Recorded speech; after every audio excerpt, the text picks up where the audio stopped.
Walaupun kegiatan pembelajaran kita masih dilakukan secara online, Ibu harap kamu tetap belajar dengan semangat.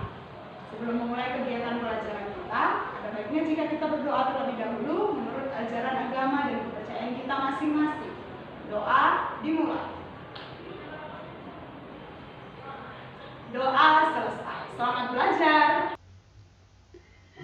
Untuk pembelajaran hari ini tentang materi TDO, Teknologi Dasar Otomotif di pertemuan yang ke-7, kita akan belajar tentang two-stroke engine and four-stroke engine. Atau kalau di dalam bahasa Indonesia ini berarti mesin 2 langkah dan mesin 4 langkah. Nah, untuk materi ini kamu bisa membacanya di buku paket Teknologi Dasar Otomotif masih di bab 3, mesin konversi energi. Halaman 72 sampai 87, juga di LKS halaman 33 sampai halaman 37. Adapun kompetensi dasar pada materi ini adalah secara pengetahuan, yaitu memahami cara kerja engine 2 dan 4 langkah. Secara keterampilan, menjelaskan cara kerja engine 2 langkah dan 4 langkah.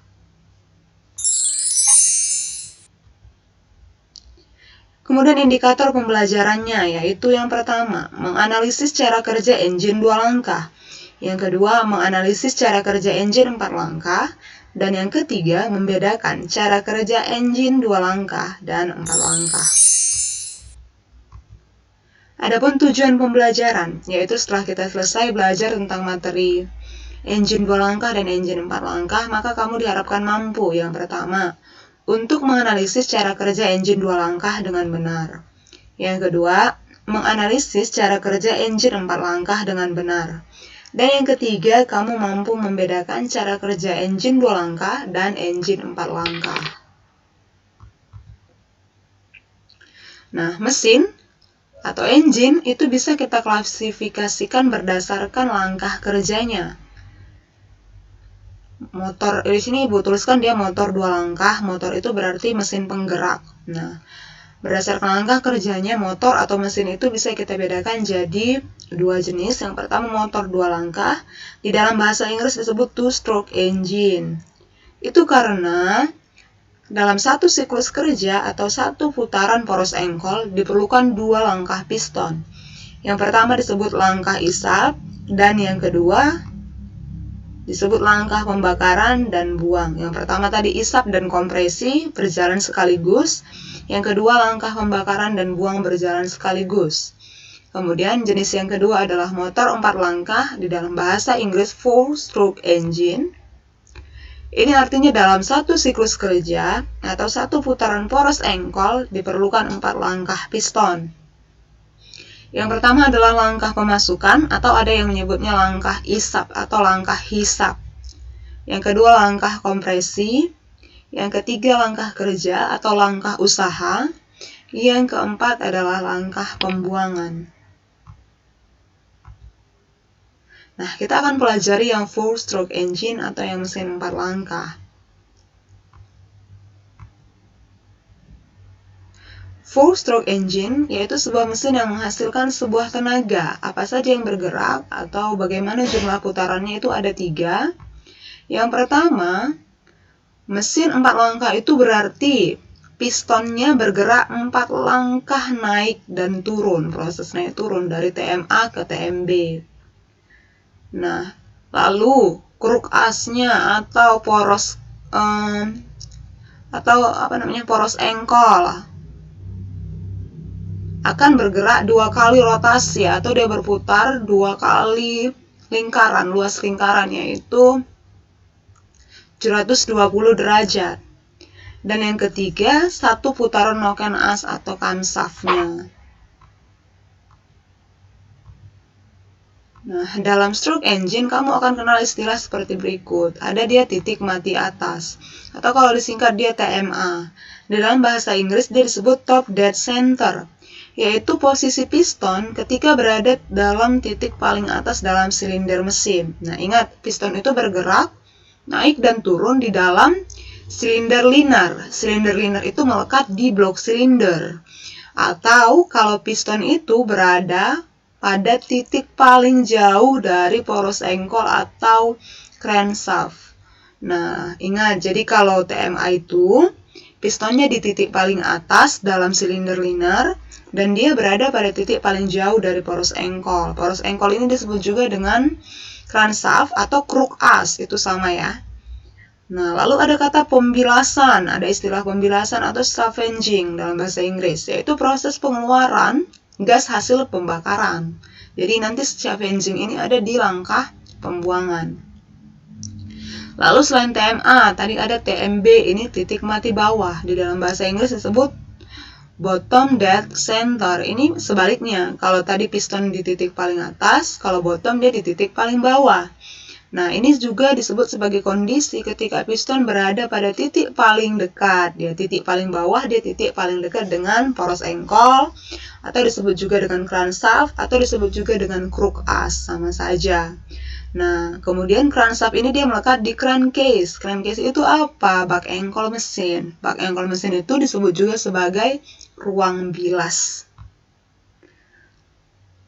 Oke, jadi scavenging itu, pembilasan itu terjadi di ruang bilas.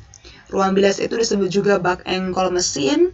Bak engkol mesin itu dalam bahasa Inggris disebut dengan crankcase. Nah, kita pelajari langkah-langkah di mesin 4 langkah. Tadi dia langkah pemasukan, itu yang pertama.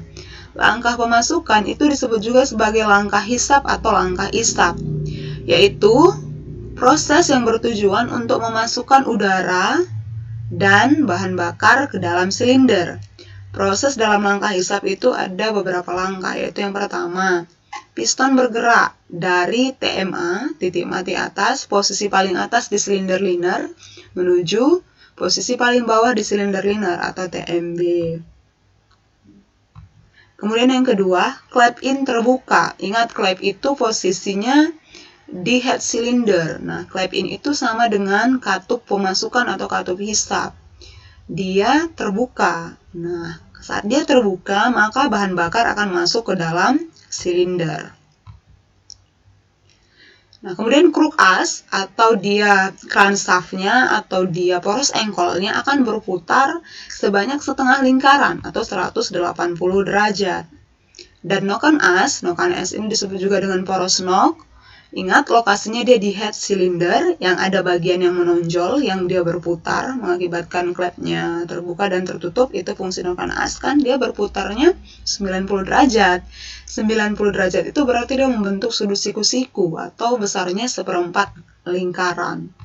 Sehingga, tekanan dari piston menyebabkan terhisapnya atau menghisap udara dan bahan bakar masuk ke dalam silinder. Jadi ingat langkah-langkahnya ya. Tadi piston bergerak dari TMA ke TMB, clap in terbuka, dan tekanan piston menghisap udara dan bahan bakar masuk ke dalam silinder. Itu langkah yang pertama. Kemudian langkah yang kedua adalah langkah kompresi. Langkah kompresi bertujuan untuk meningkatkan temperatur dan tekanan sehingga campuran bahan-bahan bakar, ini dia, sehingga campuran udara dan bahan bakar dapat bereaksi. Kompresi itu kalau kita cari sinonimnya di dalam bahasa Indonesia sama dengan dimempatkan atau dia dipadatkan gitu. Jadi sebuah tindakan kompresi itu mengakibatkan peningkatan temperatur dan tekanan. Sehingga apa? Di langkah yang ketiga, di langkah kerja akan dihasilkan nanti ledakan yang sempurna atau ledakan yang kuat. Kalau kompresinya bagus, maka kerja dan usahanya juga akan bagus. Nah, apa contohnya gitu? Kalau Ibu bawa ke dalam kehidupan sehari-hari, kompresi itu sama seperti ketika sebuah minuman bersoda, misalkan sebutkan dia Coca-Cola, itu di sebelah atasnya disediakan ruang kosong gitu kan. Itu fungsinya apa? Itu fungsinya sebagai tempat udara atau gas ketika nanti terjadi pemuaian, menjaga kalau minuman bersoda itu berada di suhu yang terlalu tinggi atau suhu terlalu rendah. Coba kita aduk atau kita kocok, kita goyang-goyang dengan sekuat tenaga, lalu dia kita buka, kira-kira apa yang terjadi? Maka airnya akan keluar, meletup atau bahkan memancar gitu. Itu kenapa? Kegiatan yang tadi ketika kita aduk itu mengakibatkan di dalamnya menjadi penuh, mampat, gasnya bertambah, sementara ruangnya tidak bertambah gitu. Nah, kondisi yang padat seperti itu mengakibatkan tekanan antara zat cair dan gas di dalamnya, soda di dalamnya itu menjadi tinggi. Jadi begitu ada ruang, dia akan meledak gitu ya. Kira-kira begitulah dia di dalam langkah kompresi gitu. Begitulah dia arti kata kompresi gitu. Peningkatan dari temperatur dan tekanan itu terjadi karena dimampatkan, dipenuhkan gitu. Nah, dalam angka kompresi terjadi peristiwa berikut. Nomor 1, piston bergerak kembali dari TMB ke TMA. Tadi dari TMA ke TMB. Yang kedua, clap in-nya menutup dan clap X-nya tetap tertutup. Jadi di langkah kompresi, dua-dua clap-nya itu tertutup. Langkah yang ketiga, bahan bakar dimampatkan atau dikompresi di dalam ruang bakar. Ruang bakar itu dalam bahasa Inggris combustion chamber. Letaknya ada di dalam head cylinder yang bentuknya melengkung.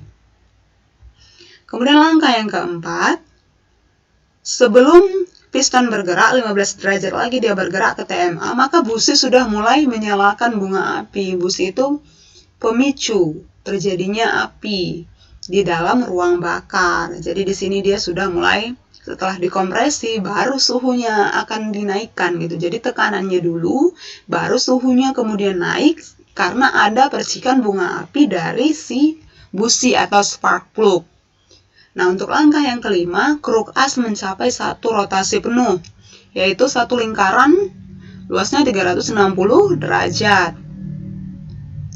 Nah, yang keenam dia knock-on as atau poros knock atau camshaft sudah mencapai setengah putaran, yaitu 180 derajat.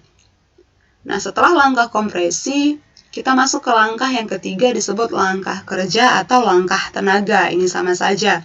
Kalau ada yang buat langkah usaha juga itu sama. Pada langkah ini, campuran bahan bakar dan udara yang sudah dikompresi akan dibakar oleh busi atau spark plug, sehingga pistonnya terdorong dan poros engkolnya akan berputar.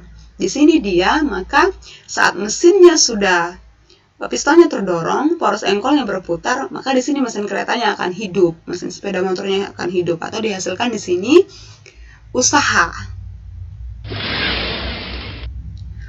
Nah, yang pertama dalam langkah kerja ini adalah ledakan tercipta di ruang bakar. Ingat tadi dikompresi, kemudian timbul percikan api, dan yang terakhir adalah mulai dia masuk ke langkah kerja. Ledakan tercipta di ruang bakar. Ledakan itu berarti terjadi karena suhunya sudah sangat tinggi. Kemudian langkah yang kedua, piston bergerak dari titik mati atas, posisi paling atas silinder, menuju titik mati bawah, posisi paling bawah silinder. Nah, clap in-nya menutup. Tadi dikompresi in dan X tertutup. Kalau di langkah kerja, clap in-nya masih menutup, tapi menuju ke akhir langkah kerja, clap X-nya, clap pembuangannya mulai terbuka.